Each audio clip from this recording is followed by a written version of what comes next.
Hi, I'm Tracy Murda, and I'm here with family law attorney Kelly Peterson, who is a specialist for parental alienation cases, estrangement cases, and cases involving parent time interference and gatekeeping. For those of you listeners who are just joining us, I'm going to give you a bit of a roadmap of our discussion today and what you can look forward to over the coming weeks. If you miss any of the segments, you'll probably want to catch all of them, which will be available online as well. For today's discussion, we're going to go through talking about what parental alienation actually is and what it looks like. How does that play out in preventing the target parent's parenting time, damaging the relationship with the parent, and what kinds of damage that causes to a child?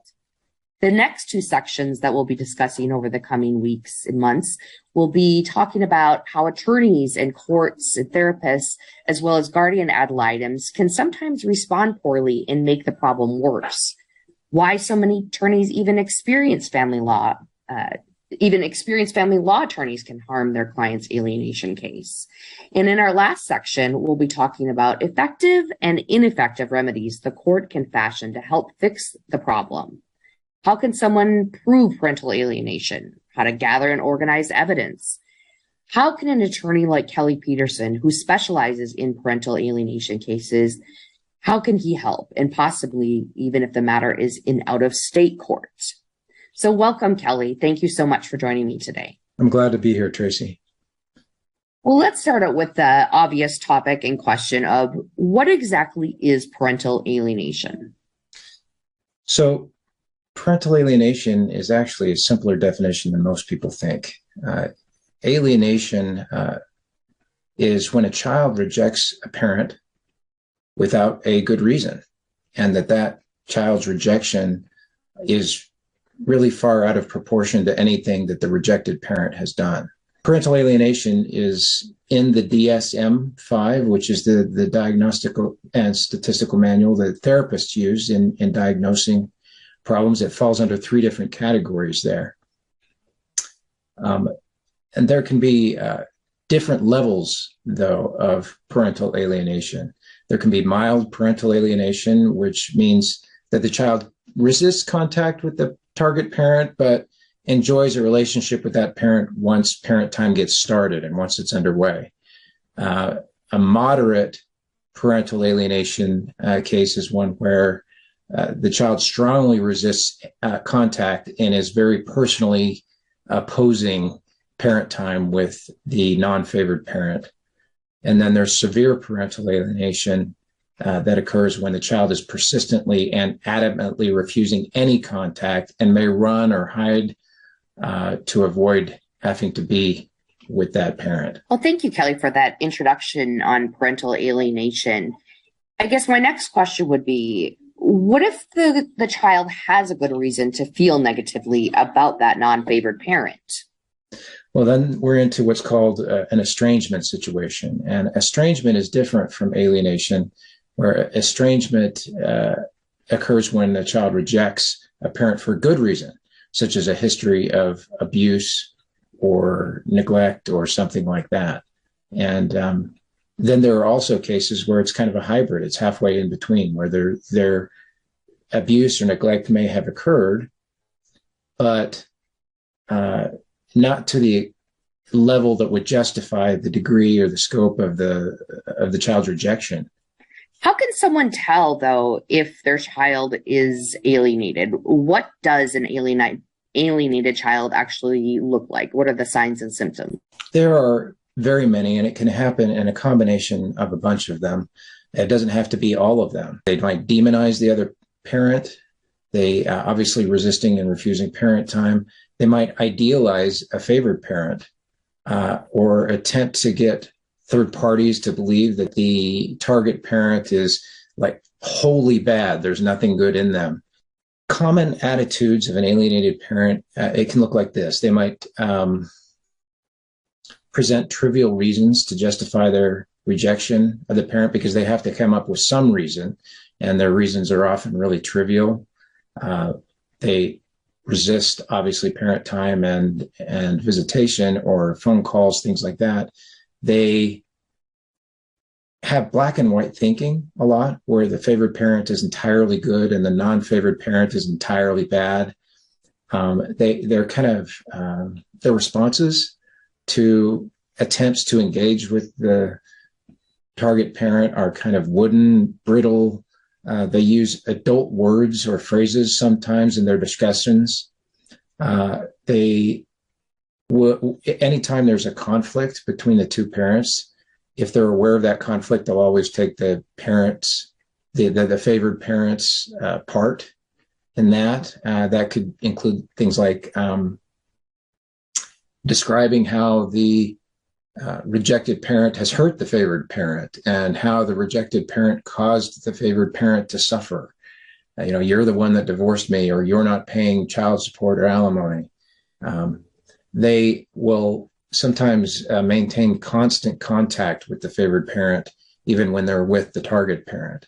And this is particularly troublesome in cases where the child has a cell phone or a similar device and can have a kind of tethered effect. So a tethering is when they just maintain constant contact in one form or another with the favored parent. They might make demands that the rejected parent stop harassing them, or that the rejected parent shouldn't contact them anymore. They might threaten to run away. In extreme cases, they might start cutting on themselves or even make suicidal threats. An alienated child can exaggerate, they make up false claims, make false reports about abuse or neglect. Sometimes they will characterize normal parenting. This happens a lot, where they're characterize normal parenting and structure by the rejected parent as being violent or abusive. They'll emphasize the need to participate in extracurricular activities rather than spending time with the rejected parent. And those extracurricular activities take on a more than normal importance to the child, beyond what even a normal child would do, so that they can use that extracurricular activity as a way not to spend time. And another thing that they'll do is they will repeat a litany of the rejected parent's faults to persuade therapists, guardian ad litem, school counselors, doctors, police officers, DCFS workers, how bad the non-favored parent is. And they'll discuss that ad nauseum with whoever's old enough to listen to them. Sometimes an alienated parent or alienated child, will then corrupt their younger siblings by attempting to convince their younger siblings to adopt their own point of view, and so that they can kind of have this team rallying around them to garner support against the non-favored parent. They might engage in hidden communications with the target parent, self-erasing text messages, secret emails accounts, secret cell phones, that kind of thing. And then they'll guard those electronic devices as if they're lifelines, and they'll refuse to give the login credentials, the passwords and usernames to those devices or accounts to the target parent. They'll also, of course, defy household rules beyond the extent of a normally developmentally expected defiance of a child. So that's any combination of those kinds of behaviors are what's most typical. Well, I guess what I would ask next then is, how does a child typically become alienated? Does that favored parent have anything to do with that? Absolutely. Very often that's interfering with parent time, not sending the child, ignoring parent time, flat out refusing to go. And very often they'll claim that the child doesn't want to go on parent time, and they'll try to hide behind the child's alleged choice by telling the child, hey, you're 14 years old now, and you should be able to make your own decisions.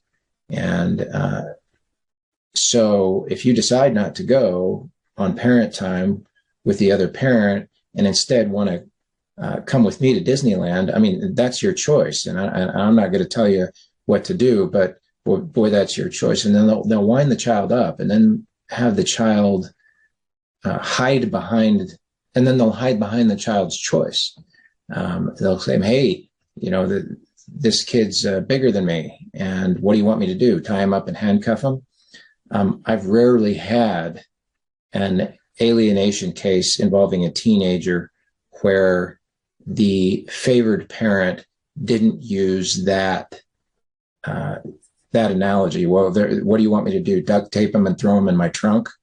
As if there's nothing else that a parent can do if a child doesn't want to go. Giving a child a soft place to land, situation where the favored parent would not give a soft place to land is if they were to say, hey, kiddo, I realize you don't want to go with the other parent, but you can't stay here.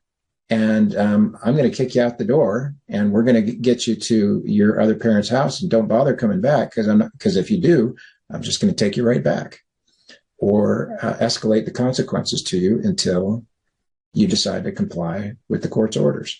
But alienating parents don't tend to do that. They'll do the opposite. And they'll say, well, the child doesn't want to go, so I'm going to give you a soft place to land here. Extracurricular activities. Alienating parents will often schedule extracurricular activities, vacations, trips, attractive activities during the non-favored parent's parent time. They will often misinterpret the parent time schedule.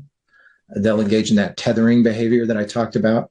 And almost always, if the child is old enough to carry a cell phone, even if they're not, they'll often purchase a cell phone or a similar device for the child and then not give the PIN or the login credentials to the non-favored parent so that they can engage in that tethering behavior that we talked about. Other things they can do would be like bad-mouthing the other parent, subtle ways of telling the child that the other parent is bad, even praying for the child. Dear God, please bless that the other parent will not be such an alcoholic anymore, or will not be, even if that's not the case. Trying to make it seem like they care for the other parent, but what really they're doing is highlighting the other parent's flaws. Alienating parents very often refer to the target parent by that parent's first name.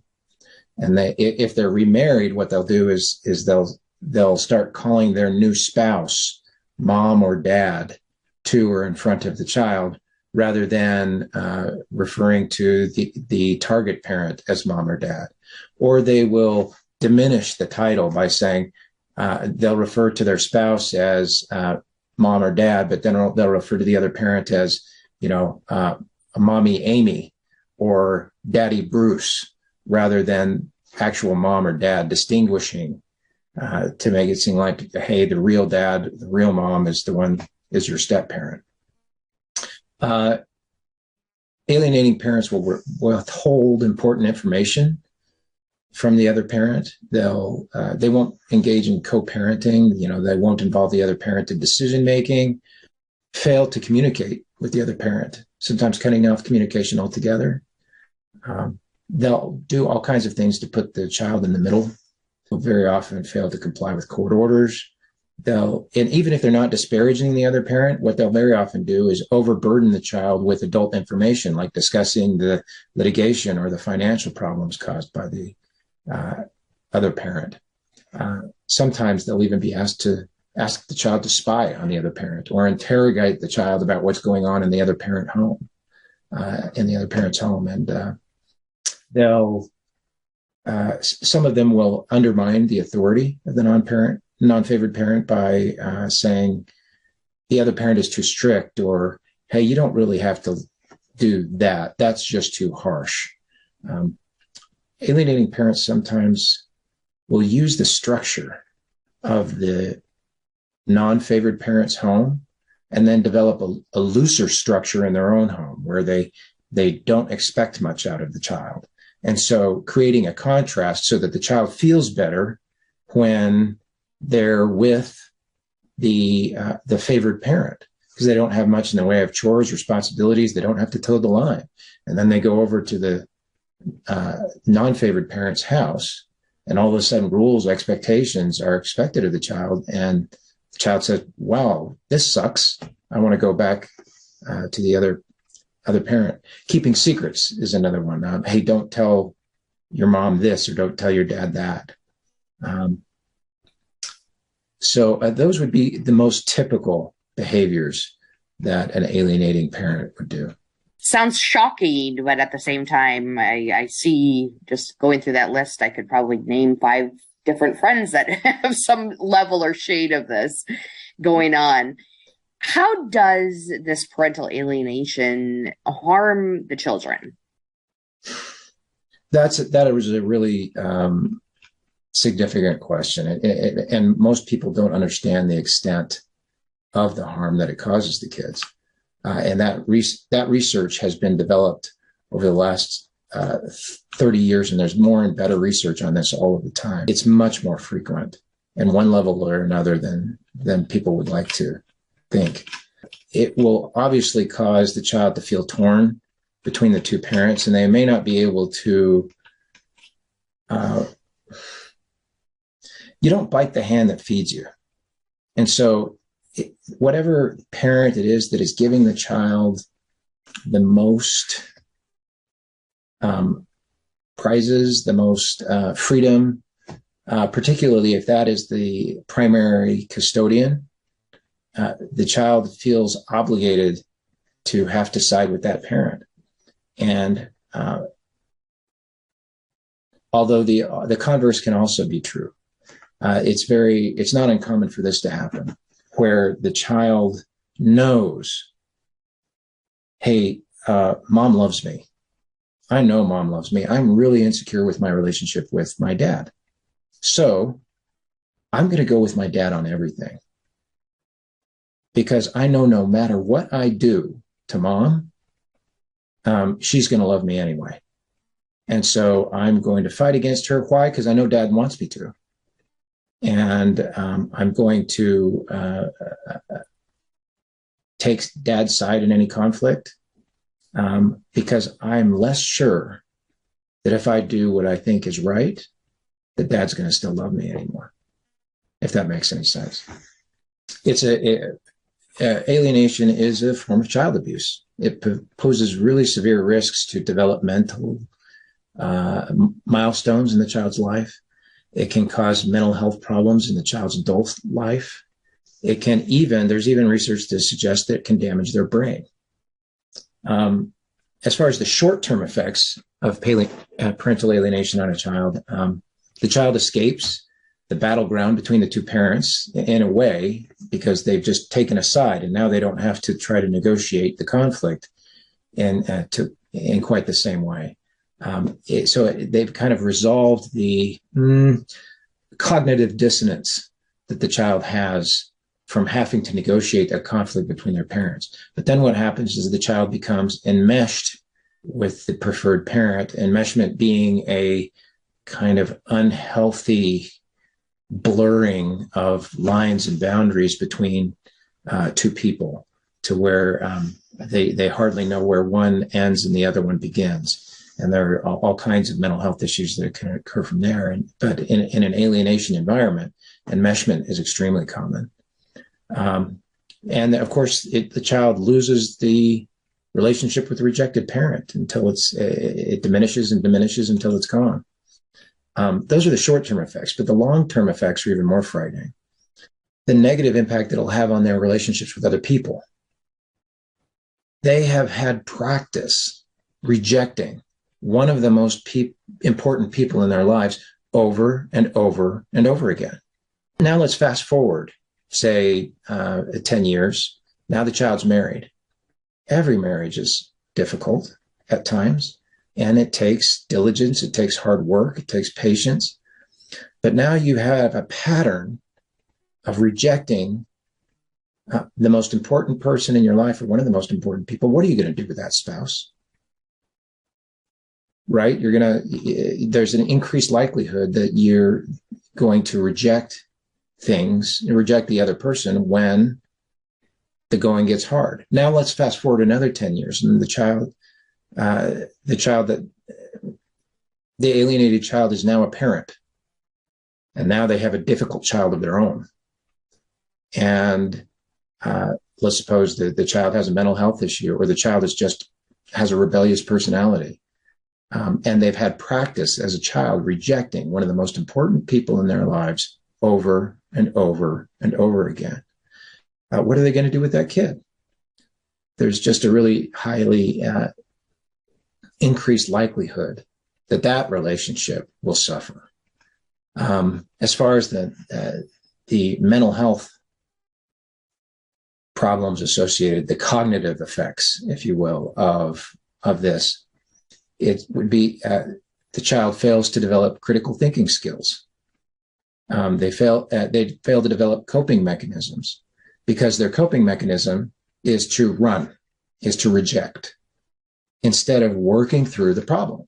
And as you know, a part of becoming an adult and part of becoming a capable human being is learning how to face a problem and work through it, even though it's difficult. But they don't. But when faced with those kinds of difficult problems, they run, they reject, and so they fail to develop coping mechanisms that can help them throughout their life in problem solving. Another thing that can happen is the child experiences relationships as being either all good or all bad. And so very black and white thinking. And that can be associated with things like being borderline, and other cognitive distortions that will prevent the child from developing healthy relationships, from being able to engage well in social environments and work. I mean, the laundry list goes on and on and on. They will also eventually experience chronic guilt very often over participating in rejection of the other parent. And of course, most of us are aware of the anxiety and depression that can be caused from that. So because of that, parental alienation is a form of emotional abuse. And unfortunately, attorneys or judges or guardian ad litems that don't understand the depth of the potential risks to the child, because they're not seeing it play out in front of them right now, maybe not take it as seriously. Well, Kelly, do these parents who are doing the alienating, do they know that they're harming their child? Is that something they're actually aware of in their actions that they're doing? Most of the time, I don't think they do, Tracy. I think that they convince themselves or delude themselves that what they're doing is in the best interest of their child. They convince themselves very often that the other parent is just bad. And so anything that they can do to garner more time with the child for themselves and more approval for themselves, the better it is for the child. And I think they often just deceive themselves into believing that. Some of them know what they're doing, but in my experience, that's the minority. And the majority of them just don't understand. They lack insight to such a significant degree that they are abusing their children emotionally, unknowingly. Kelly, this is some fantastic information. I'm glad we've started down this path together. For anyone who is just joining in, as I said, I'm here with family law attorney Kelly Peterson, who is a specialist for parental alienation cases, which is what we've sort of been dipping our toes into today, along with estrangement cases and cases involving parenting time, interference, and gatekeeping. If this is an issue for you or someone you love or know, you won't want to miss the next two segments we have coming up.